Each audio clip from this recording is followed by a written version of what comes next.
Hi, I'm Ben Clapsaddle, and I'm running for mayor of Wake Forest. Ah, you're standing right here in it. This is Joyner Park, and we're in the Walker Garden as part of Joyner Park. And we are really working hard up here in order to have parks and green spaces. And the importance of that to me is not just the fact that you can walk out here, but it's a mental wellness. It's something that it's important for everybody. And to come out here and just sit here in Walker Garden, the history of this place, I think it's so important.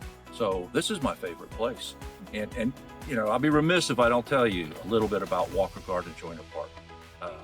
Because our history, we have to understand our history in order for us to go forward.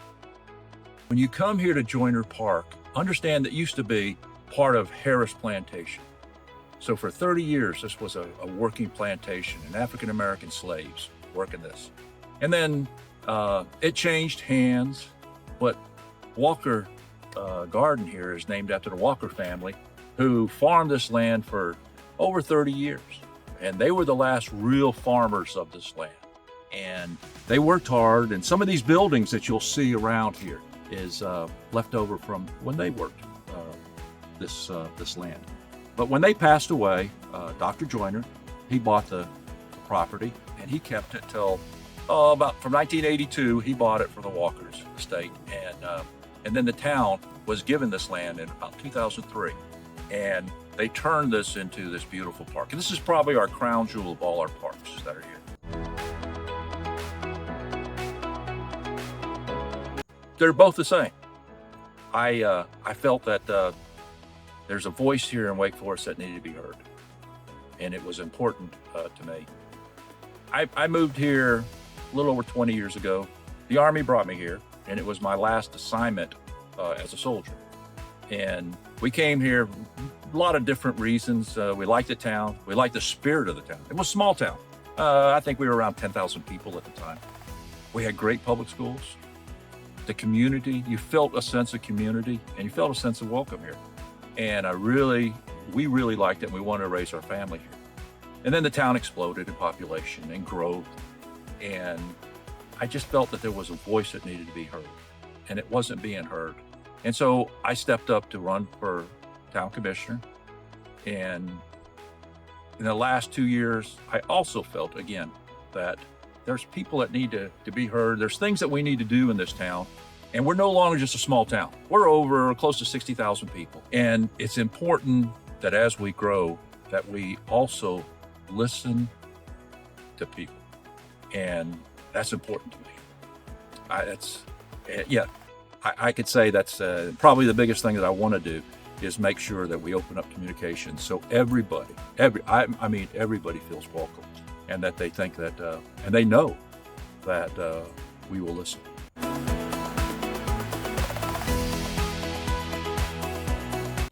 So when I was running as town commissioner, and I knew this, that we were one of like maybe 2 towns in Wake County that had not signed on to the Wake County non-discrimination agreement. And I felt that, and people try to say, oh, that's LGBTQ. That's all about that. And I looked at it and read it, and it's to not discriminate against everyone. I was so proud of the fact that we passed. The Wake Forest became a member of the Wake County non-discrimination agreement. And that's the proudest thing I've done.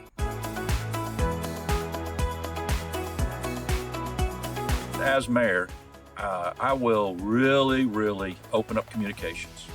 And there's several things that, you know, we can do right now, actually, where we have some forums that are opened up, and that people come, you know, whether it's in town hall, whether it's at a coffee shop, that you have some forums, and that they can come, and nothing official, no podiums, no feeling like you're under pressure, but just have an opportunity to talk. You can rotate and go to different parts of the town. The other part of it is how do we protect and public safety in our town? Because I think when you want to protect our town, and I said this earlier about mental wellness, that's protecting our town. And so how do we improve this? How do we add green spaces and a community center down towards the south part of our town, where a large part of our population, expanded down there? So how do we do that? And that's protecting, because it's not like, oh, I'm protecting you from, a stop sign right here. That's important too. But I'm talking about how do we protect our citizens and their health and their well-being, and everyone, our children and seniors. And this is part of protecting our future when we do this here. You got to look at how do we sit here as a community? How do we sit here and make sure that, and it goes back maybe to communication. How do we make sure that when we sit here and we gather, that it's not just focused towards one segment of the population, but it's for everybody.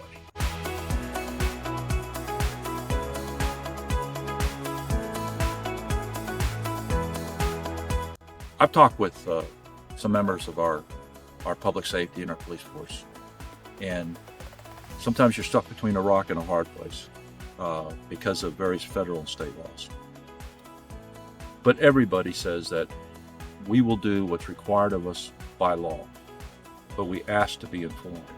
So our cooperation that we must do by law is necessary, but we will always insist upon, whatever agency, whether it's a state, whether it's a federal agency, to work with us. And if they have a legal document, we will abide by that legal document. But if it's just a roundup, just let's go to Joyner Park and see who's jogging at 3 o'clock in the afternoon and pick everybody up, and then I will ask that we do our best to find out and then protect our citizens. So this is very personal to me, and I get a little upset about this. I have a daughter who is Guatemalan. We adopted her when she was a little over 2 years old, brought her here to the United States, and she's my sweetheart.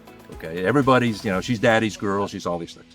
And as I tell her husband, you may be married, but she will always be, my baby girl. Now, I fear that I'm gonna get a call from her husband saying, have you seen Ronnie?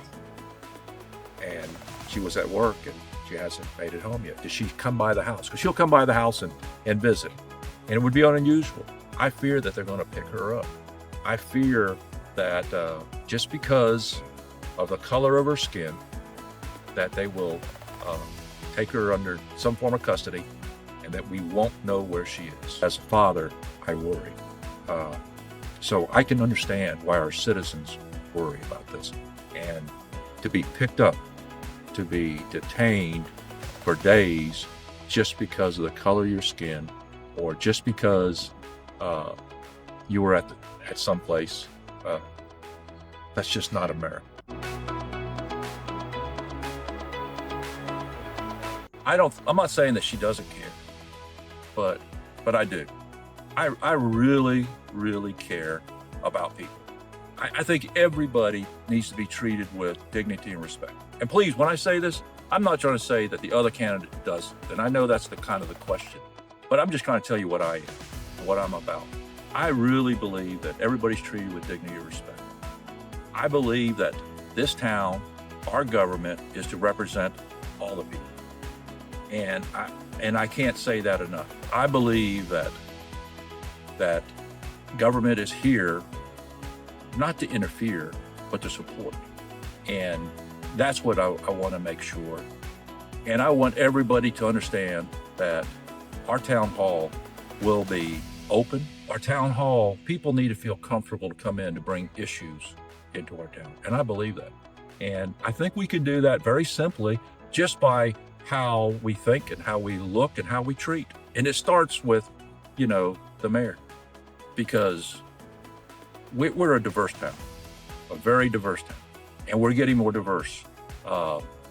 And everybody has to feel welcome. Yes. Now, I'll elaborate if you want me to, but yes, I mean, I said, this ties into what I said earlier, talking about this park, talking about this garden. It's important to know our history. The history of everybody and how we became these great United States is important. So when someone says that, oh, you can't have a LGBTQ history month, and I'm like, really? And yes, so I mean, I could go on and talking with you about this, but the answer is simple, is yes.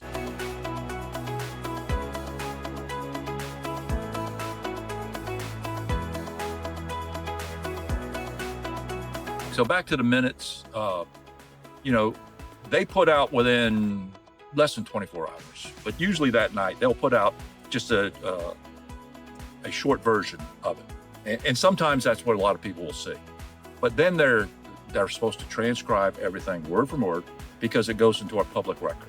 Now, perhaps we're not doing a good job of announcing the difference between those two. And that goes into details of what people say. The other part of it is we have to do a better job of communicating where you can find and watch our hearings. Our mayor goes off to multiple meetings, both regionally, locally in the county, in the state. And I think one of our commissioners should be invited, not just the mayor alone. And with that, when the mayor goes, there's information that gathers. So I go to a meeting, it does me no good unless I share that, not only with the fellow commissioners, the commissioners there, who need that information, but also the town and also the people in the town. And I think I talked about this earlier, about having an open policy where we can have people that come in. And so they can sit there and have, morning with the mayor and the town manager, and we can listen and we could hear people's concerns. I enjoy reading history. I enjoy reading biographies, and I enjoy reading challenges that people have and how they overcame those challenges in their lives and how they overcame challenges to help other people. And I really enjoy spending time with my family and my friends. And by that is like doing this, to sit around and have conversations.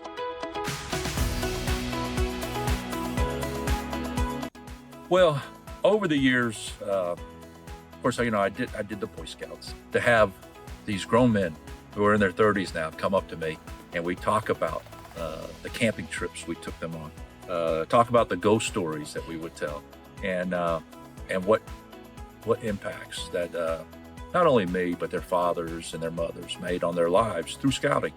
The other things that I try to do is I try to volunteer where I can, and I try to. Well, I told you I was a college professor for a little bit, but that was in a different community than here.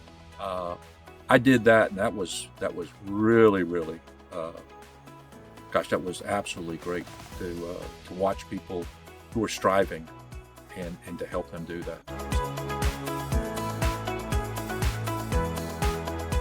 How do we get the public transportation to work effectively so people can use that to go to work and/or come here? A point of saying that is, how do you balance that and bring that transportation around for quality of life?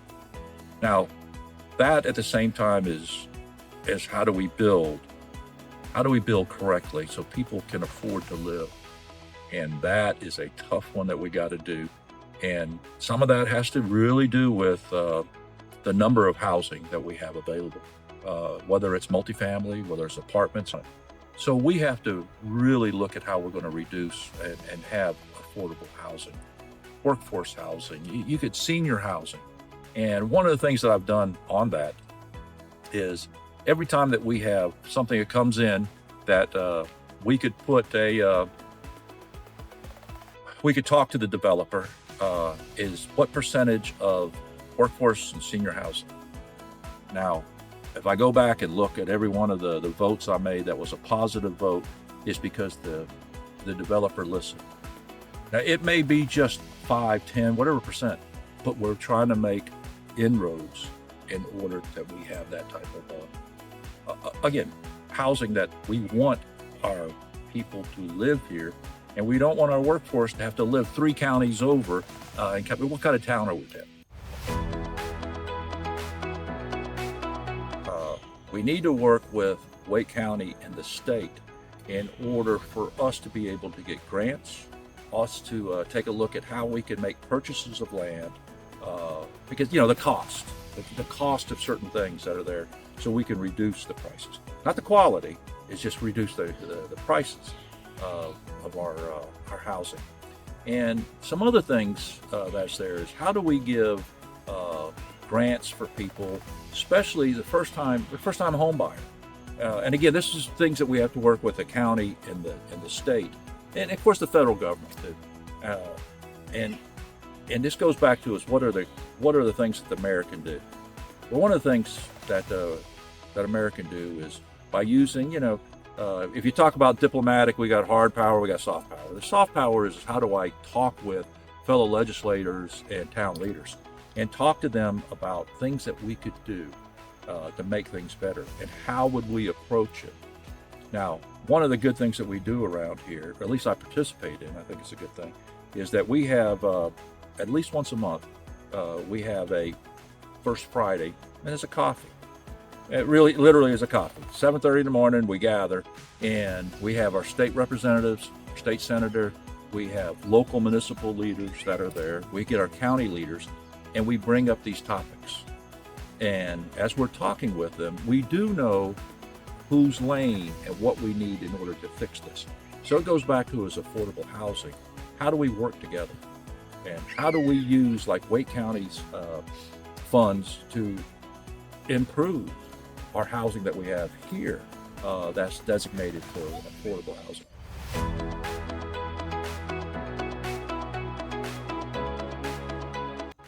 The best thing is we've hired and have some absolutely fantastic budget staff and resource staff. So one of the things that they have to do is listen and adjust to the cost, because the cost, it's amazing since COVID, how the increase of cost of things that we do around. And we have to factor that in, because we don't want to be surprised. So we have to anticipate, we have to stay within the amount of money that we tax for. And the other thing is that, we can't overburden developers all the time.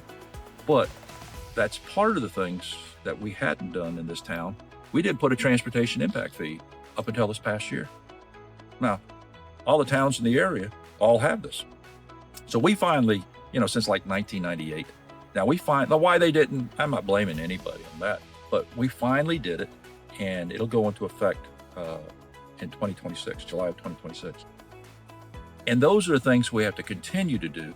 But understand that those impact fees also get passed down into the cost of our housing and so forth. So you're in this catch-22 if you're not doing things right. But the other side of it is that I think we always must, and it goes back to people. One, you got to have those. You got to have the staff that not only are the best, but they stay with us, because it's continuity, and that you continue to bring in the best, which then means that we have to pay a living wage or a good wage for folks, and then you have to factor that into your budget. So we'll continue to work that and try to maintain our tax revenue, but we have to project out, and we have to understand, what this economy is doing to us now, what the effects are 2-3 years down the road. And that's the big thing, is using, at that stage, is using just a little long-term strategic planning.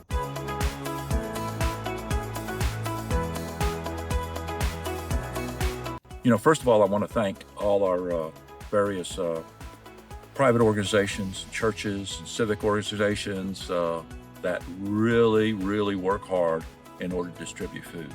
I want to gather all the various leadership around, and then listen to not only what they can do, but what we can do to help make sure that we don't have food gaps in our town. And that's just a summit of bringing in these leaders and the workers because who knows better than someone who is packing groceries to hand out, what distribution things that they need, and then bring in some of our experts in the private sector that handle logistics, that handle transportation, and so we can understand what we could do to make it better. I really need to talk with the Board of Education and Wake County, which they're very supportive of this, and our state legislatures.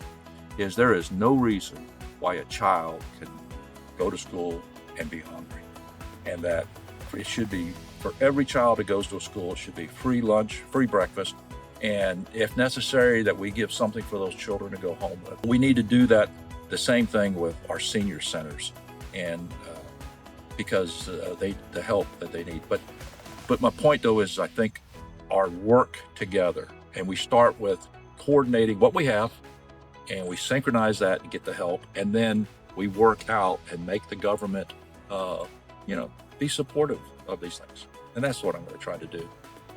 That's what I'm going to do.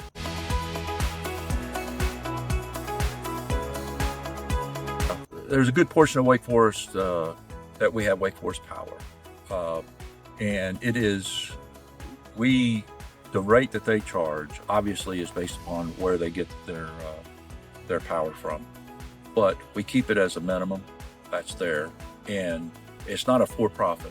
It's to maintain what we have, to expand, and it's also, of course, to pay the bills, the workforce, and so forth. We really have got to work with our state legislators to help us on this, that there is no shock, and everybody knows what I'm talking about. When all of a sudden a rate goes up, and it's a hot spell or whatever, and all of a sudden your electric bill jumped up $50. Well, $50 for some people is nothing. That's just 2 lattes or whatever it is they're drinking, 2 shots at night or whatever that they don't have. $50 for myself and a lot of people, that's a lot of money. And that means that somebody's not going to eat. Just like we talked about earlier about how do we, help with our food issues. But so we have to make sure, and we get past these, so that there is a gradual transition. The water bills and all those utilities are not just sudden jumping up, and the impact that it has, especially on people that sit there and live and work on a fixed income.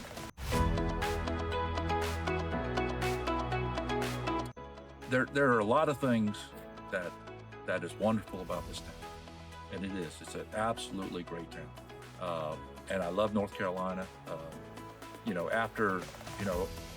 I didn't tell you this earlier, but I was an Army brat also, and so I went to school down in Cumberland County, and when we came back here to live here in Wake County, because again, the Army brought me here to work, and it's something that it's absolutely a wonderful place. Is it the best? Can it be better? Yes. Do we need work? We will always need work. But it takes people like you. It takes people who have passion, and it takes people that sit there and just have, I'd say, love in their heart, to try to make life better, not just for themselves, but for others around.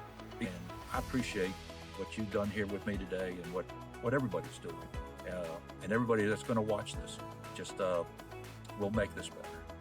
I promise you, it's not the best yet, and we may never get there, because we're trying to make this a more perfect union. Remember that. And but we'll get there. And but it's only because of your help.